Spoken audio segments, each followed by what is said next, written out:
果真和司凤说的一样，这法术你们离泽宫的人都会吗？说来惭愧了，在下并不会这些法术。司凤天资异禀，我等寻常离泽宫弟子望尘莫及。上次若不是公主逼他，还真不知道会怎么样。只怕是要可惜他这一身天赋了。司凤他怎么了？你们公主为什么要逼他？也没什么，只是让他重回正途而已。不过司凤他……哎，离泽宫的事轮不到外人打听。若月，你话太多了，走。那离泽宫的事又与你何干？真不把自己当外人。你又知道什么？我就是什么都知道，我什么不知道呀？什么呀？你又知道什么？又怎么了？出口要到了，走吧。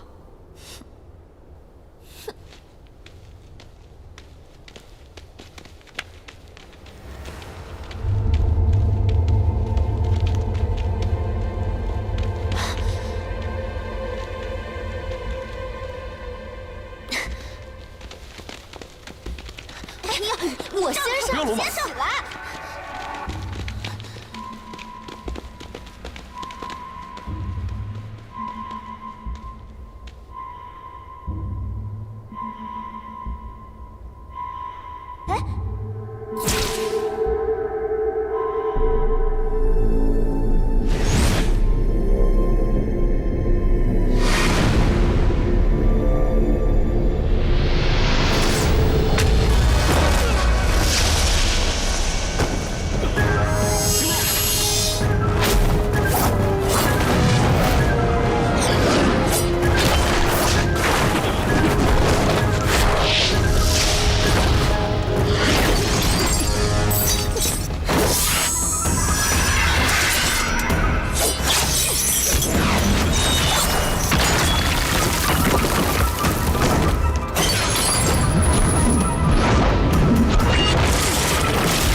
放心吧，我已经好了。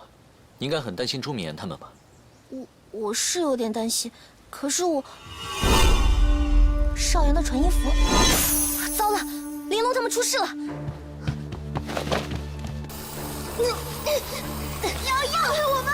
你看我出去后发快，就是你啊！我们这个时候你们就别吵了吧。玲珑，若是玄机和司凤被信号引来，司凤的功力会恢复几成？请秘书半个时辰之内，哪怕运功调息，也只能恢复3成。这下完了，不会是要全军覆没了吧？小心别过来！放了他们！玲珑，小心有诈！是你伤的我？没错，蠢东西，还敢在这里丢人现眼吗？小心！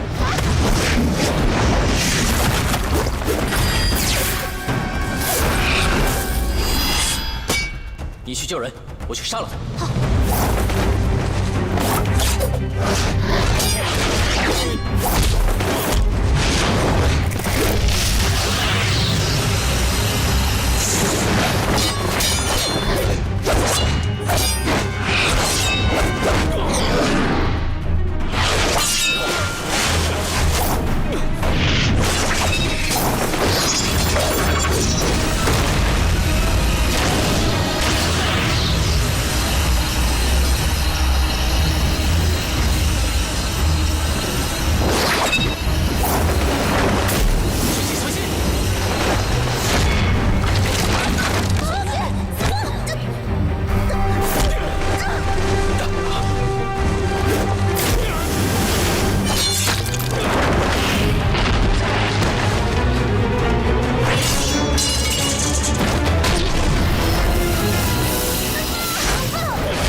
你是什么？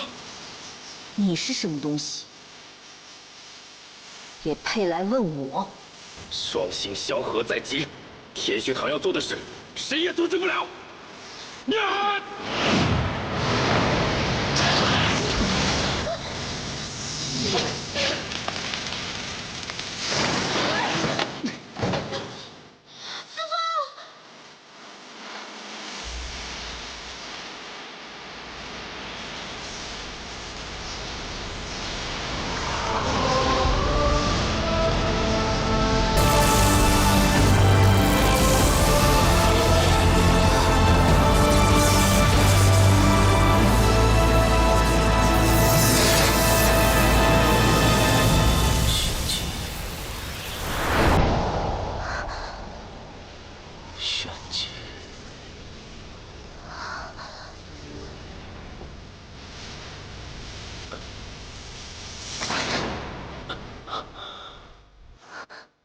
玄机，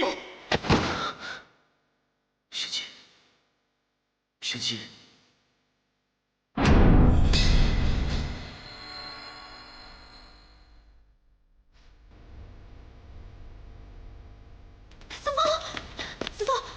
玄机。玄机，玄机，你怎么了？啊，玄机，师父，我没事。玄机这是怎么了？啊，玄机他的阳绝功正练到7、8层之间，心境不稳，出了偏差，现在这是脱力昏过去了，醒了就没事了。真的吗？我怎么不知道？哎，那你怎么知道的？什么叫一点偏差？他刚才差点要害死师父。玄机他不是故意的，一时急于杀妖救人，一时走火入魔而已。我没事，他也并非有心。现在妖物已出，不要再生是非。若玉，我们去那边看一看。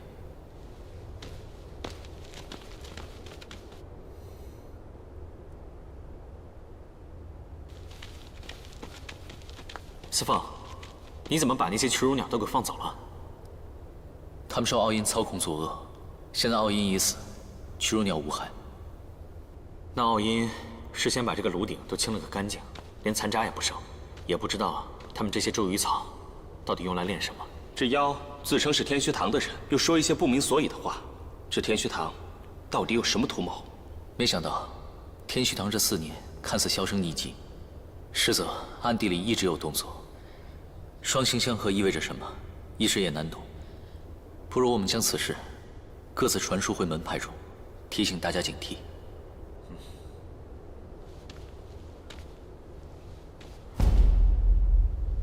小心！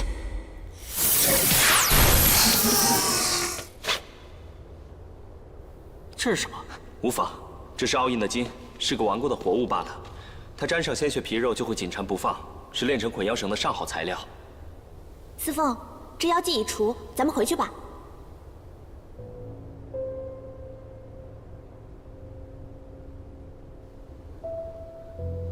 先回望仙阵休整一下。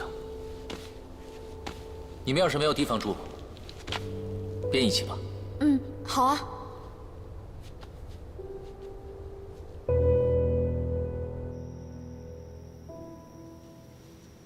主人，你是不是还要去探看楚玄机？他没醒，你不放心，对不对？你明明知道自己的情人咒面具是不能动情念的，你不应该再留在这儿了。关乎我自己性命的事，我比你更清楚。这里没有什么值得我担心的。去与掌柜清算房钱，这就走。原来主人是为了清算房钱。哎，主人，等等我！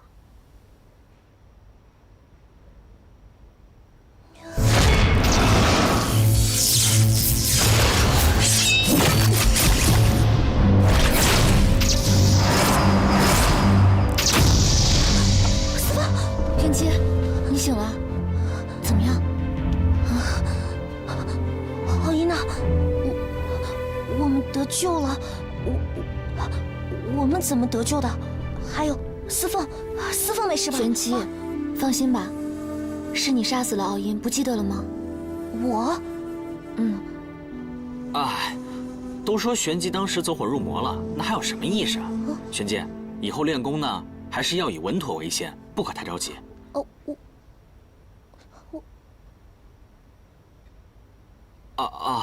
那个你也别想太多了。对了，望仙镇的百姓说要在楼下设宴答谢我们呢，肯定有很多好吃的够给你解馋的。你这就收拾收拾，咱们……六师兄，可是我还有一些事情想要问你。那个玲珑，我和玄机还有点事要说，要不你先下去，跟他们打个招呼，我和玄机马上就过去。好。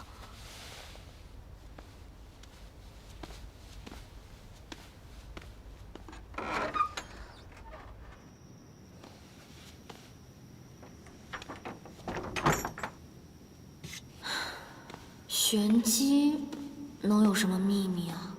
就算是有秘密，也应该是跟我的秘密。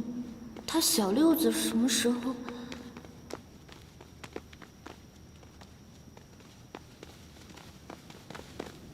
四凤，你是来看玄机的吧？你放心，玄机醒了。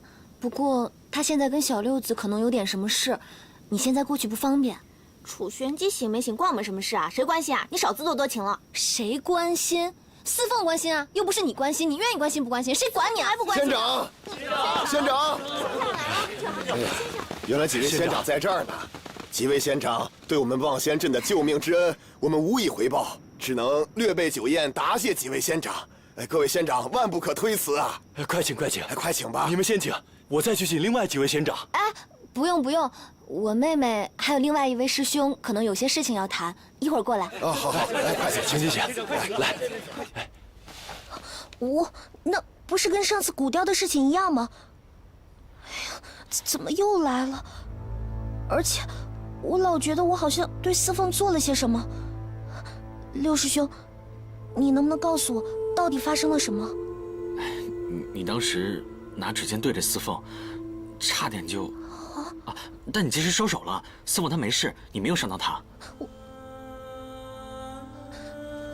可是我梦见了，梦里的我一直都在杀人，我浑身上下都是血，但是我怎么就一点感觉都没有呢？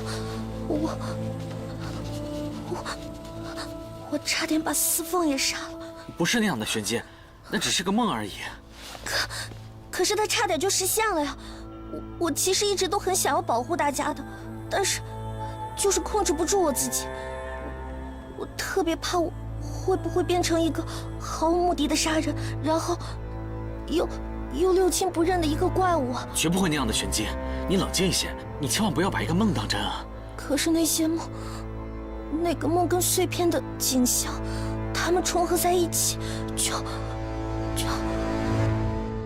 大家再敬几位仙长，若非几位仙长出手除妖，我们望仙镇啊，可得闹饥荒了。谢谢仙长，来，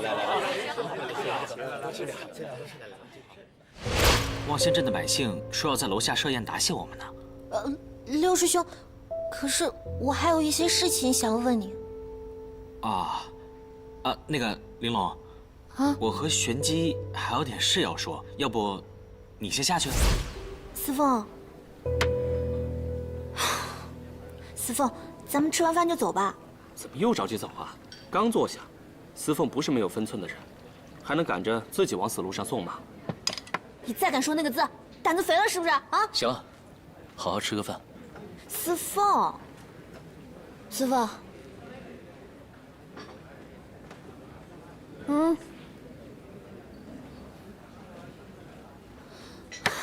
四凤，你怎么不跟我喝酒呢？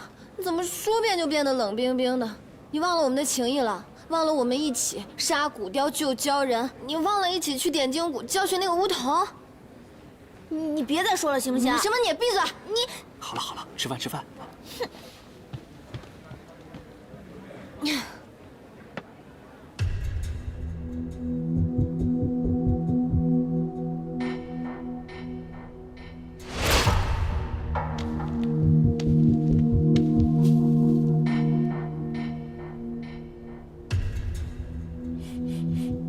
茱萸草，是用茱萸草为燃料，原来是这样。六师兄，我太害怕了。你知道那个鲛人说，他说我不是完整的自己。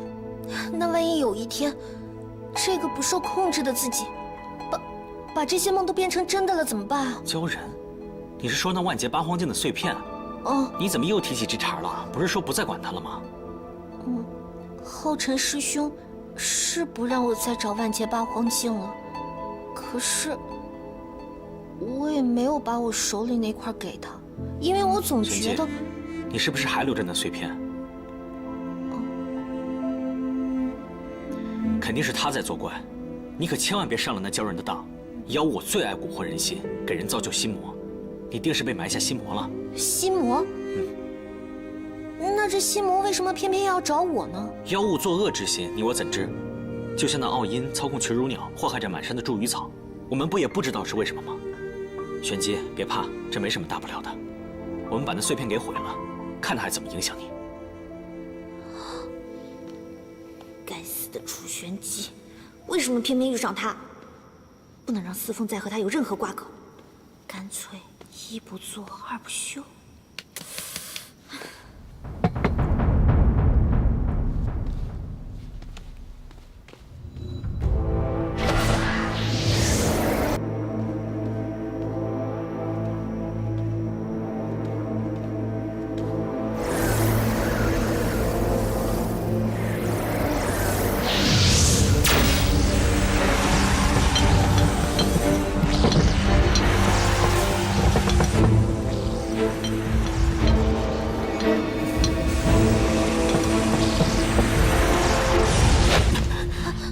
师兄，要不我们就算了吧，交给师傅吧。不行，就是那样子，不知道会给你招来什么麻烦，不能告诉其他人。我们再试试，想办法毁了他，让他成为永远的秘密。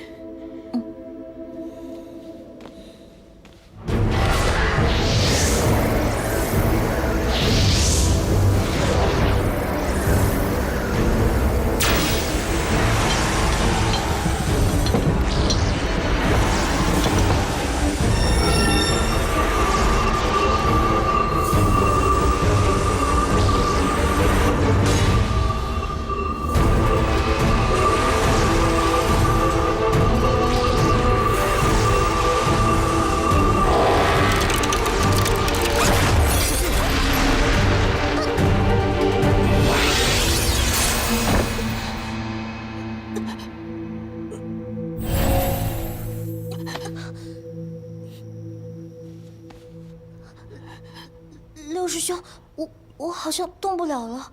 我也全身发麻，应该是被咒法反弹了。那个碎片呢？碎片好像已经被毁了，没事了。可我们这样，要不叫他们来帮忙？不行啊！这可怎么说得清啊？不能叫他们。我怎么解释啊？运气，把咒法冲开。哦。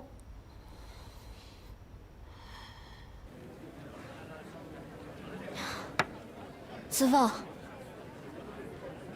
你忘了你对玄机有多好吗？玄机因为你跑去跟乌头拿簪子受伤，你多关心他。我一直以为你喜欢我们玄机的，你到底怎么回事啊？没这回事。离色宫祭规所在，弟子不与外人结交，是本分。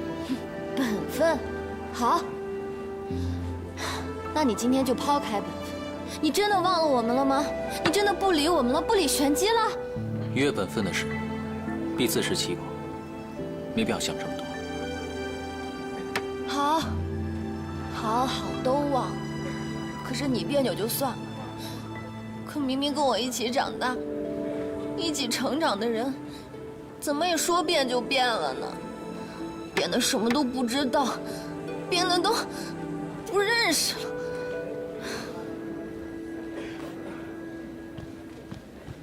司凤，我好像看到有个黑影窜过去了，不会是还有妖吧？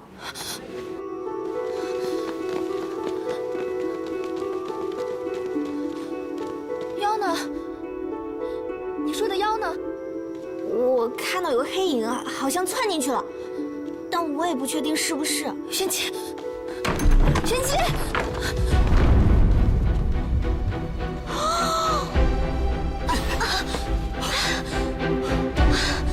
玲珑，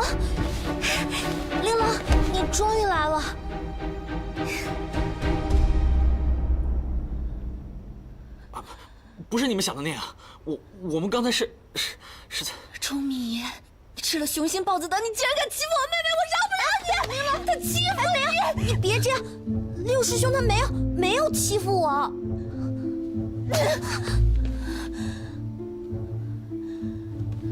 玲珑，我们既然打扰到人家了，那咱们走吧。别碰我！我跟你说，你别火上浇油啊！我怎么火上浇油了？你们在干什么？你们说得清吗？我们刚才是在……周明言，我杀了你！哎，玲珑，玄机，他就是看你什么都不懂，在欺负你，你还不知道吗？没有，六师兄他没有欺负我，他刚才就是在帮我，真的。我刚刚是在帮玄机开解心事，那是不小心被绊倒了。你要杀我，好啊，我站这儿，你来杀呀！玄机，你让开！哎，我杀了他！你要杀我，好啊，我要看看你怎么杀我。你这大小姐脾气一上来就不管不顾，真是够了！你杀呀！可你别后悔，到时候你醒过神来，还要再抱着我哭。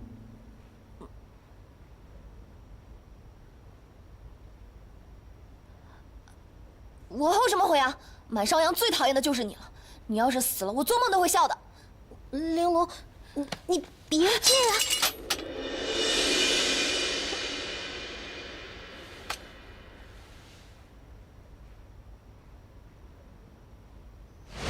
这个你拿去防身。这个不是你传家的宝贝吗？对啊，这是我家留给我未来媳妇儿的。这把匕首在你那儿。哦，这个匕首是我在上虚阳峰前六师兄送给我的。对啊，我就是送给玄机的。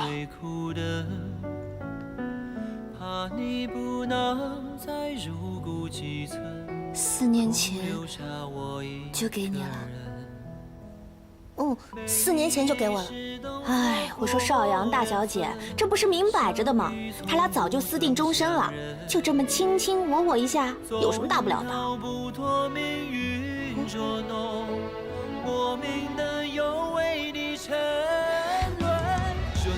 玄机，他把他家传的匕首都给你了，看来你真的要做钟家的媳妇儿了。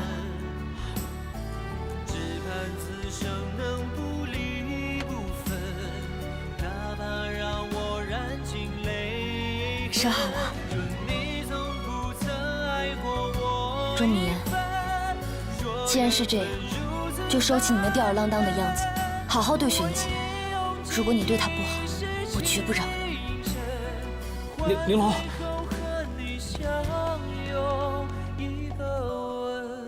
啊，司凤，我们也先走吧。告辞。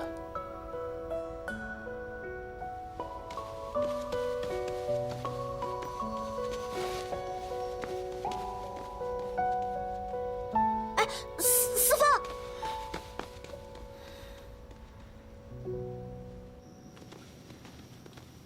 小樱花，这下你满意了？我承认是我引你去看的，但他根本不值得你为他多花一点心思，不是吗？根本不许你多此一举。司凤，司凤，司凤，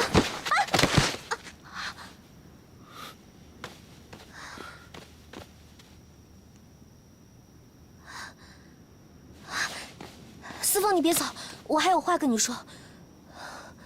抱歉，我没有功夫。司凤，我们4年没见，我不想就这样跟你分开。你我之间形同路人，何必纠缠？我在牵扯。司凤，司凤，别碰！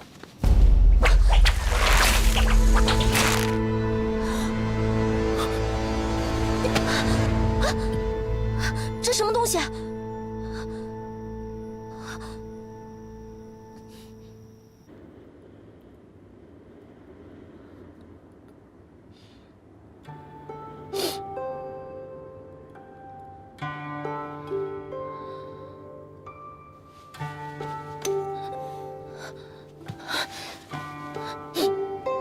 你是不是哭了？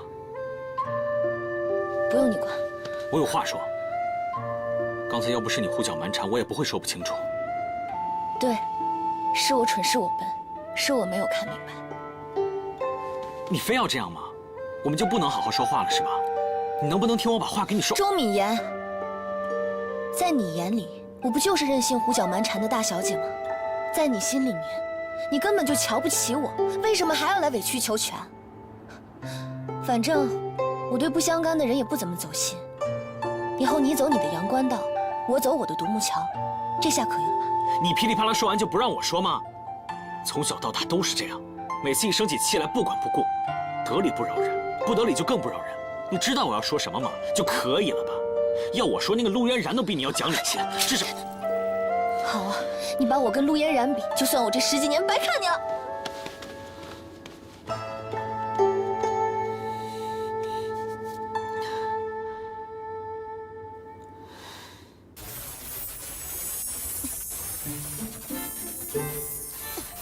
你就干看着，帮忙啊！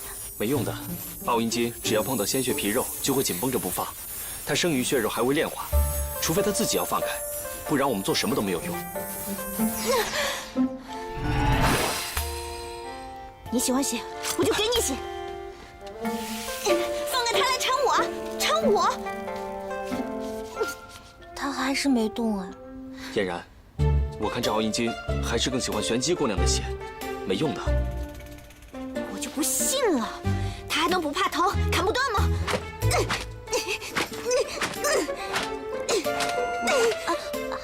还是不行。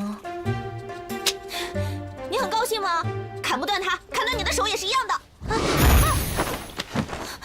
亲人已经胡闹够了。是他害的你。楚玄机，你惹了这么一大堆麻烦，有什么好笑的？您看出来了，今天是我弄出了乱子，我幸灾乐祸是我不对，可是这样司凤就不用走了吧？我当然高兴了。早走晚走都得走，有什么区别？莫再说这些没用的。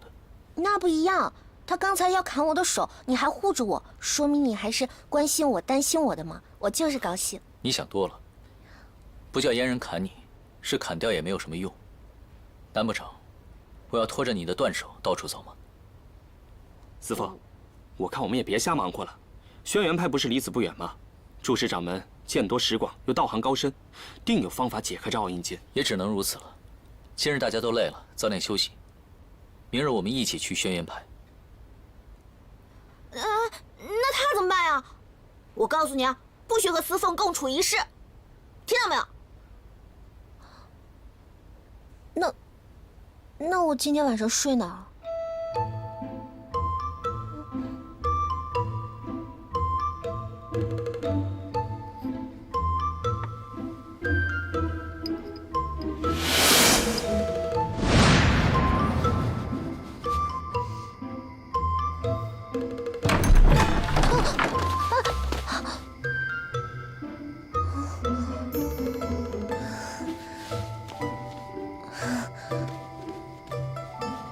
司凤，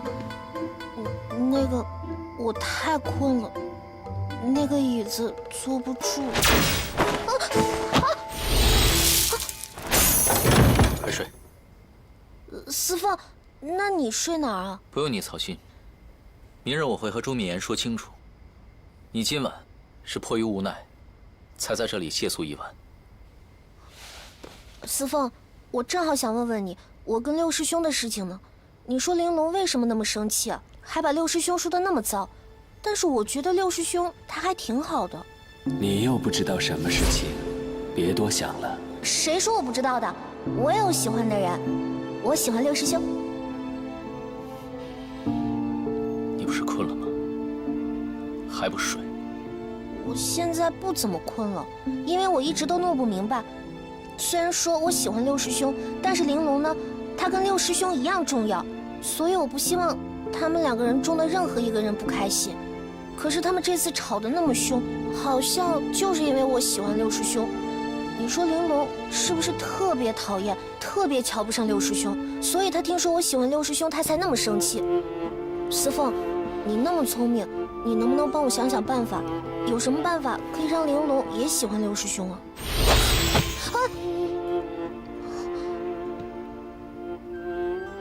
我没有功夫，听你和周敏言的事。如果你不困的话，就给我出去。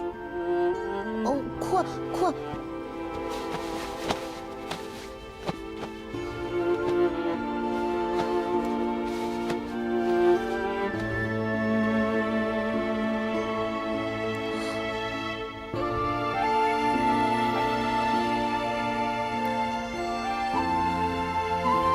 还没给浩辰师兄写心得呢，司凤也不理我。先给浩辰师兄写信好了。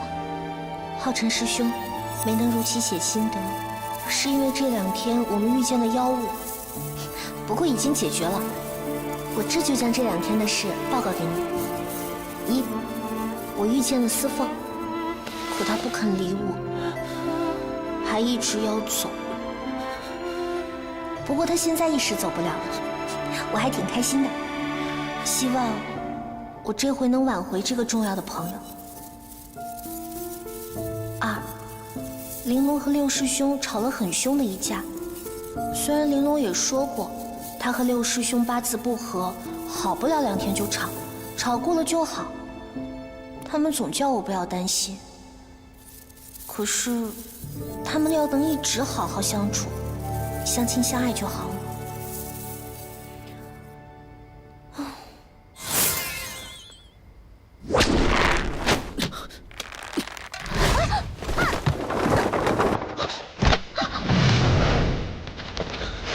玄机，你干嘛？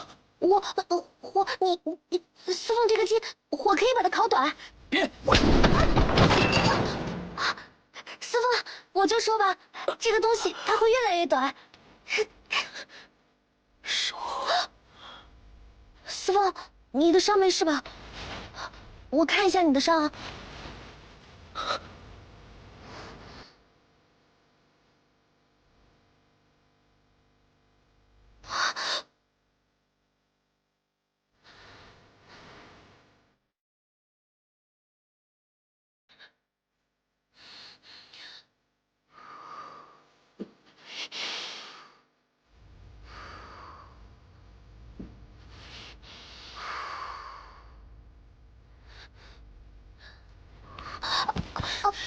楚玄机，你怎么还是如此没有分寸？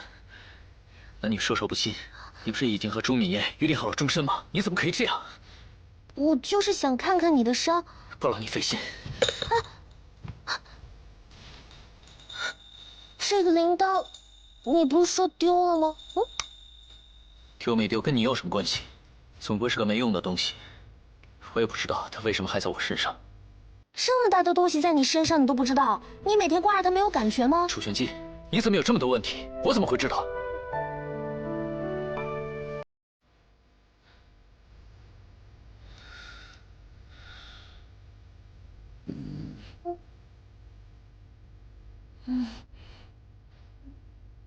你肚子饿了？我给你叫点好吃的。好。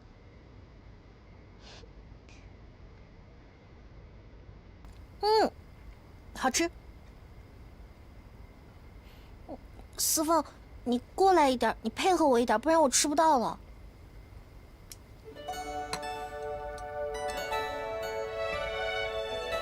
这样吃快一些，吃完了赶紧睡觉。司凤，你不吃吗？还不张嘴！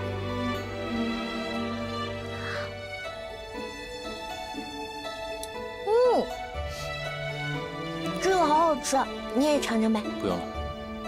你尝一尝嘛。闭嘴，吃你的饭。司凤，闭嘴是不能吃饭的。你还想不想继续了？我想喝汤。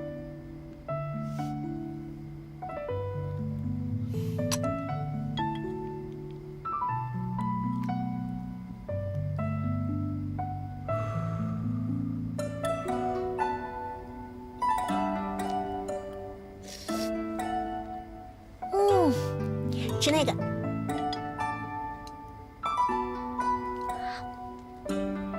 那个。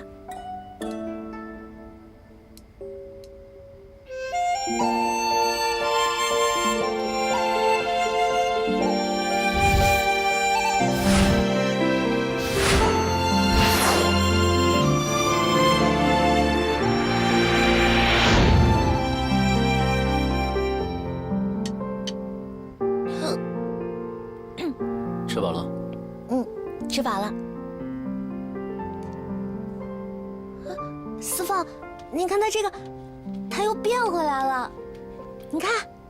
别玩了，赶紧睡觉。哦。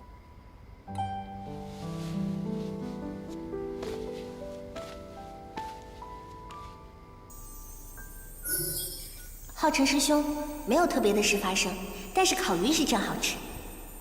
我们吃了辣火锅，很开心。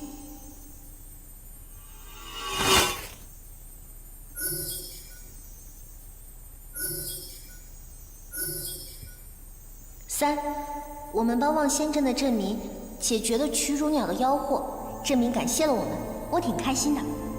茱萸草这么好吃，被白白糟蹋掉了就太可惜了。对了，这些曲乳鸟是被一只天虚堂的傲阴妖所操纵的。那傲阴妖说什么双心相会，我们不知道是什么意思。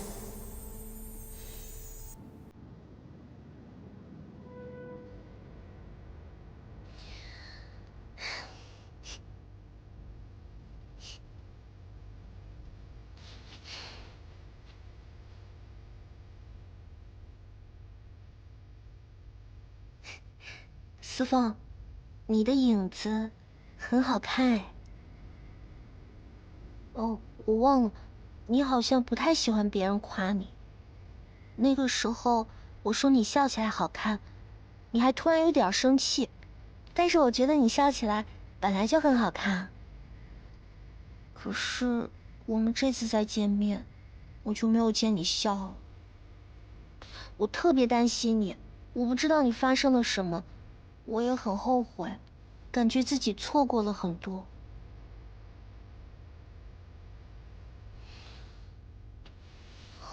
司凤，我觉得很奇怪，虽然你就在我眼前，但是我还是很想你。司凤。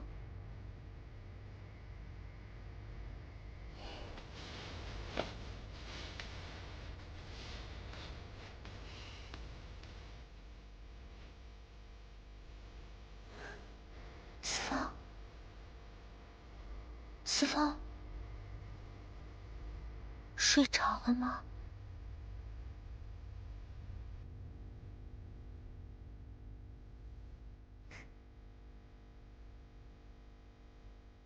司凤，你的面具也跟以前不一样。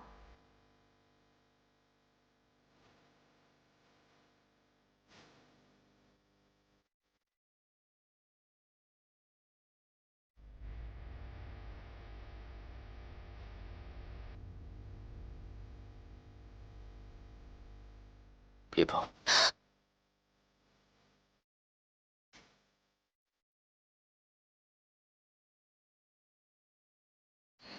只是你的脸以后都不能让我看了吗？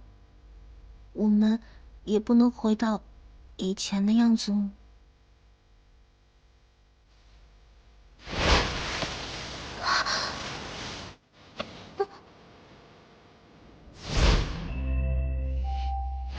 寻找万劫八荒镜会陷入欲望和执念，困于心魔，不利于修行。以前六师兄哄人的时候都用过这招，每一次都成功了。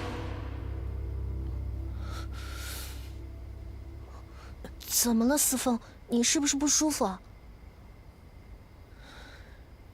没有，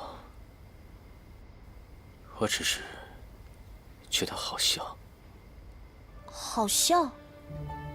过去的、从前的，也没有办法再回头。楚玄机，你为何还要来招惹？我这次出宫历练，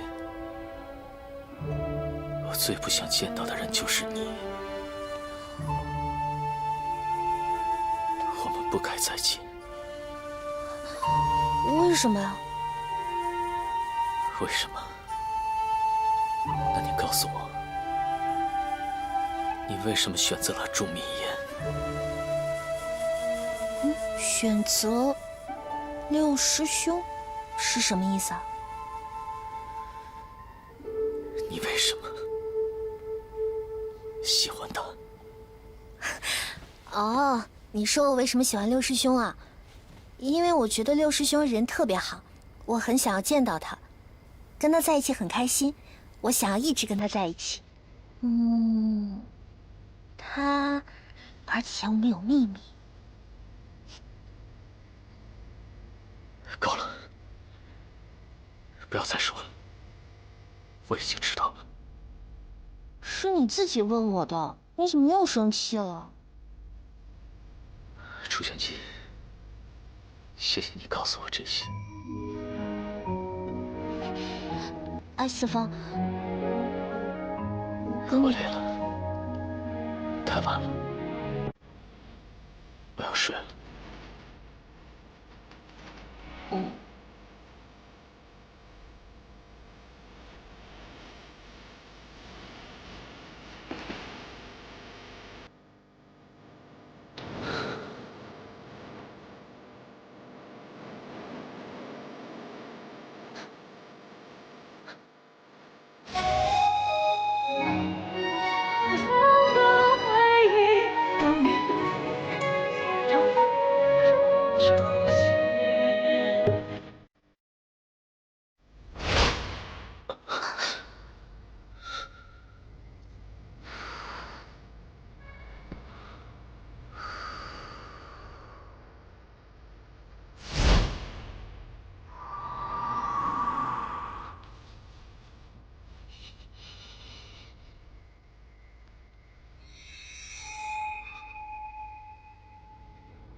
混音丹，我自己能做出来的，就差一点了。以茱萸草为柴，我以前见到过的呀，在哪儿呢？就是这个。师傅，师傅，师傅救我！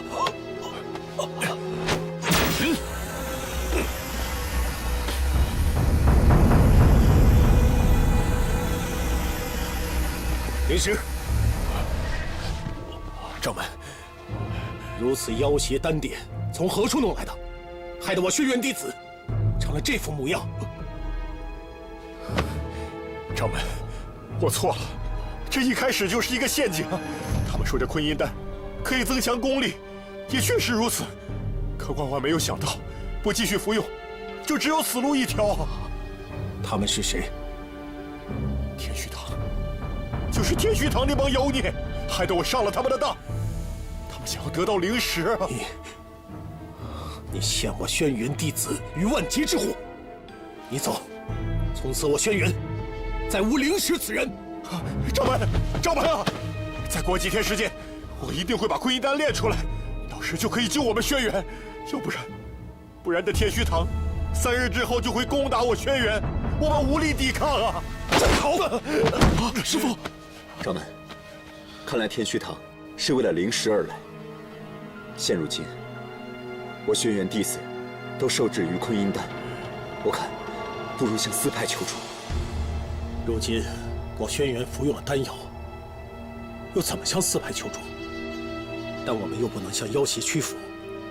今日之难，我轩辕弟子唯有报死志一战。鸣笛，准备迎战。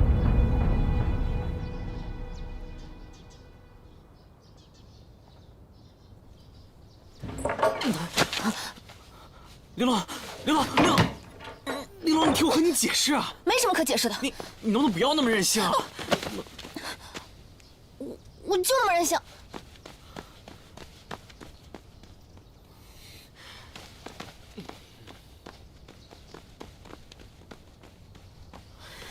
玲珑。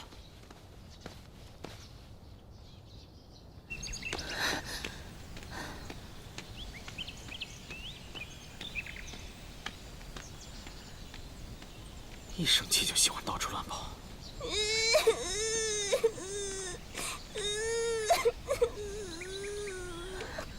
小朋友，你一个人在这儿啊？你怎么了？姐姐，我家在山上，弟弟生病了，我下山来采药，但崴了脚走不回去了。弟弟一定很着急，但我好疼。你别哭了，别哭了，那姐姐送你回家好吗？姐姐，你不是坏人吧？弟弟说会有妖怪变漂亮姐姐的样子，专骗小孩子的。姐姐不是妖怪，我送你回家好吗？嗯。来。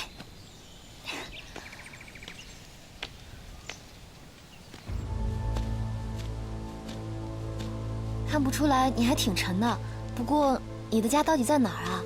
就在前面林子里。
玲珑，醒醒！这鱼有问题。玲珑，我们出去。玉儿，有人要抢我的猎物。那不就代表我们又多了一个猎物吗？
楚玄机，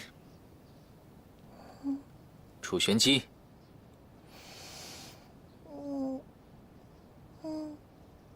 楚玄机，干嘛呀？你到底好了没有？该出发去轩辕了。哎呦，哎呀，师父，我肚子疼，我起不来了。我们今天不去轩辕了吧？明天再去。你不是感觉不到疼吗？我就是特别不舒服，我没力气。反正我起不来，师父。哎，我们明天再去吧。真的特别不舒服？嗯。那就更应该去轩辕，让祝使掌门给你瞧瞧，可千万别给耽搁。哎呀，我不去。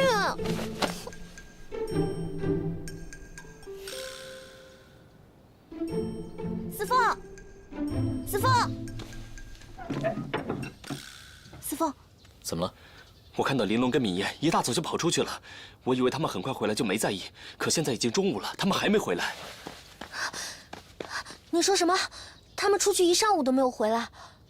司凤，他们会不会出事了？我们去找找吧。你们邵阳的人还真是的，昨天晚上还抱着妹妹，今天一早就跟姐姐跑得没影了。司凤，我觉得这事儿我们还是管不着，我们还是先把奥银金的事解决了吧。不，我觉得这个事情一点都不着急。若玉，他们早上往何处去了？他们往龙树镇西边的树林去了。树林？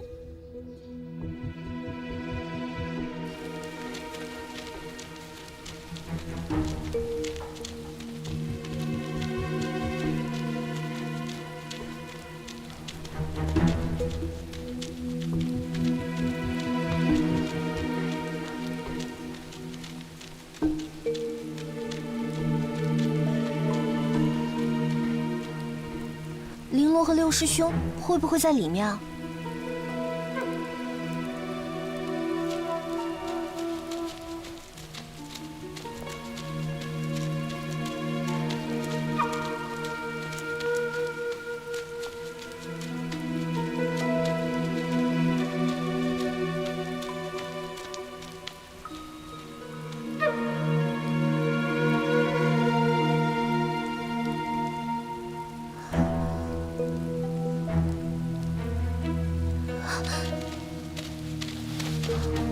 这个暗纹是六师兄的苍冥剑留下的，绫罗是不是跟他在一起？他们会不会遇到什么危险啊？此地很诡异，我们分头去找。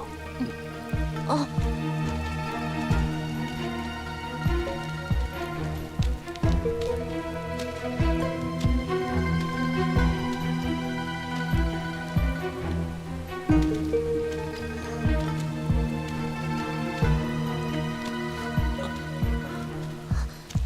司凤，你没事吧？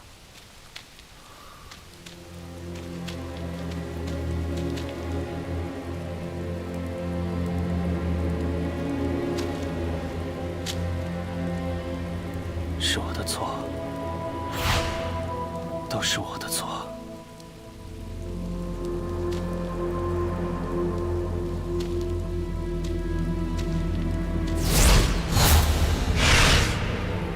不是我，不是我，不是我。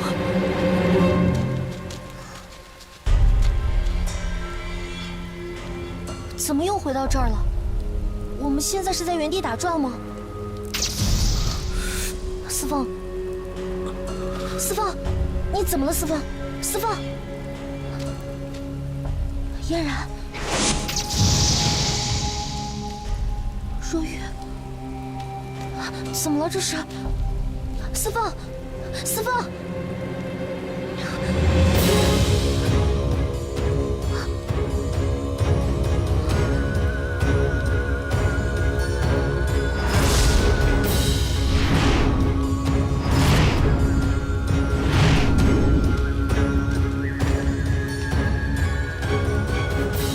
，4个呆子上钩了，咱们把他们抓回去吸血吧。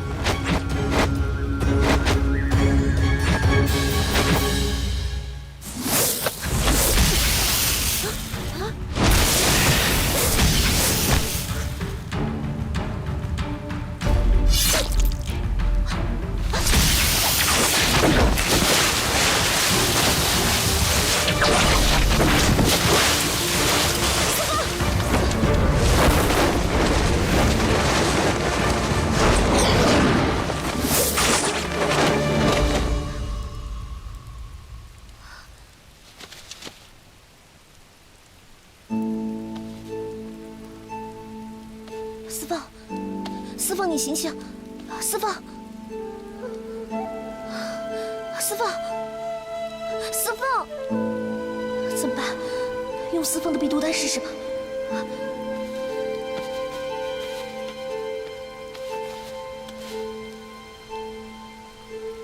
吃1颗避毒丹，应该没事的。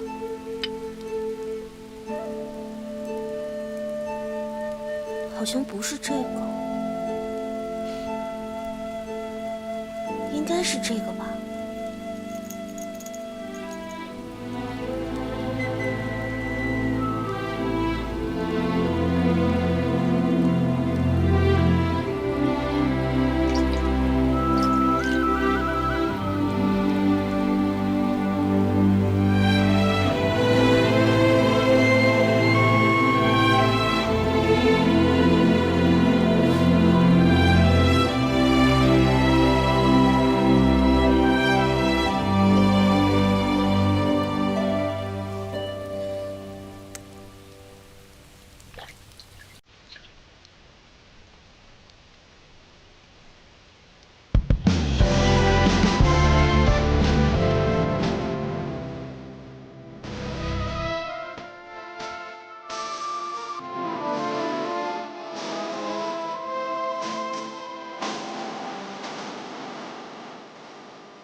你在干嘛？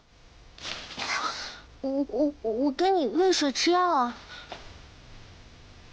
哦，是这样的，思芬，你刚刚在那个林子里淋了雨，吃了神治，昏迷不醒。哦，我在你身上找了这个避毒丹，我想说吃了应该就没事了，你别生气啊。我看你现在醒了就好。你给我吃这个？哦，不是避毒丹吗？这哪是避毒丹？这是吐真丸。李泽公用了几百年才炼出这么一颗，这么珍贵的东西，你怎么能这么糟践呢？那我是不是给你吃错药了？会有什么影响吗？你是个笨蛋，怎么可能不会有影响呢？那这笨蛋，难道吐真丸开始生效了？糟了！麻烦了。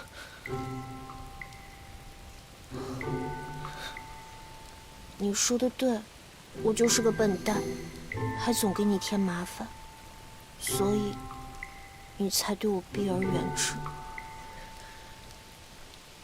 不是，我从来没有觉得你是个麻烦，也从来没有想避开你。我心里一直就想和你在一起。你说的是真的吗？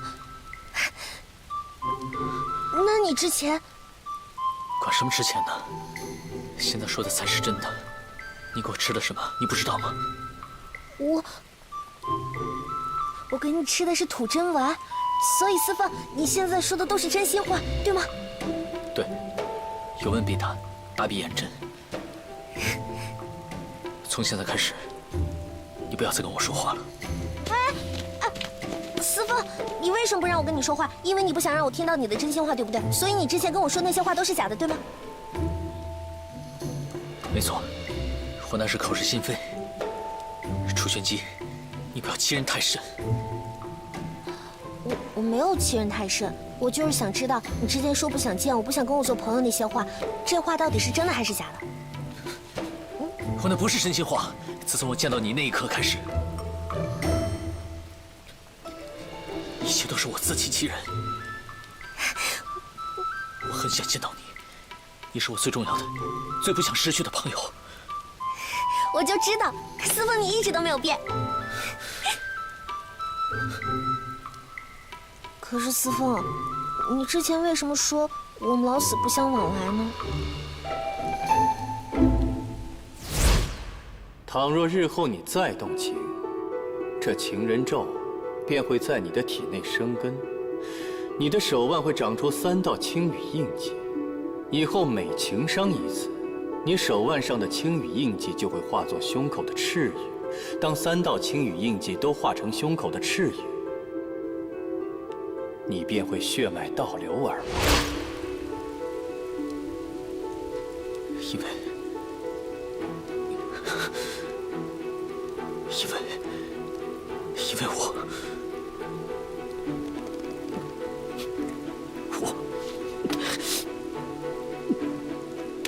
因为因为什么呀？啊，你说嘛。思芬，因为你说，思芬，我想听你的真心话，你说嘛。啊，因为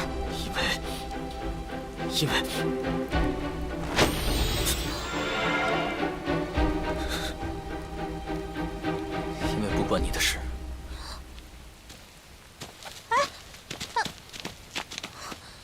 思芬，是不是药效过了？怎么这么快就过了呀？早知道我应该多问几句的。你可知你刚才的行为十分不妥？有不妥吗？反正我现在知道你的心里话了，你以后再也骗不了我了。我看还是多想想其他人吧。这林中的雨多半是有些古怪，沾上这个雨会失去神智，产生幻觉，陷入其中。可能是因为我天生六识不全，所以这个雨对我来说没什么影响。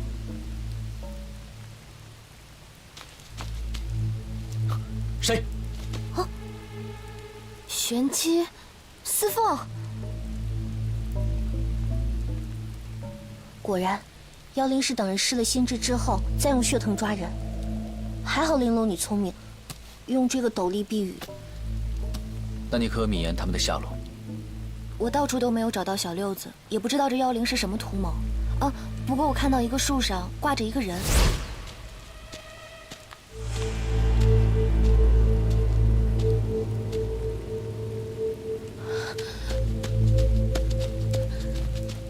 那个人的穿着像是附近的村民，好像是完全没有挣扎就被吊死的。那六师兄若遇嫣然，岂不是很危险？藤蔓把人吊在树上，那你可看见树上还有什么东西？什么都没看到。司凤，你有什么头绪吗？藤蔓、谜语，倒让我想起了一种东西。什么？伽罗血藤，它能释放出一种谜语，蛊惑雨中之人陷入幻觉，再将人附住吸血，最后结出血伽罗果。得到这个果子，能让修仙者功力大增。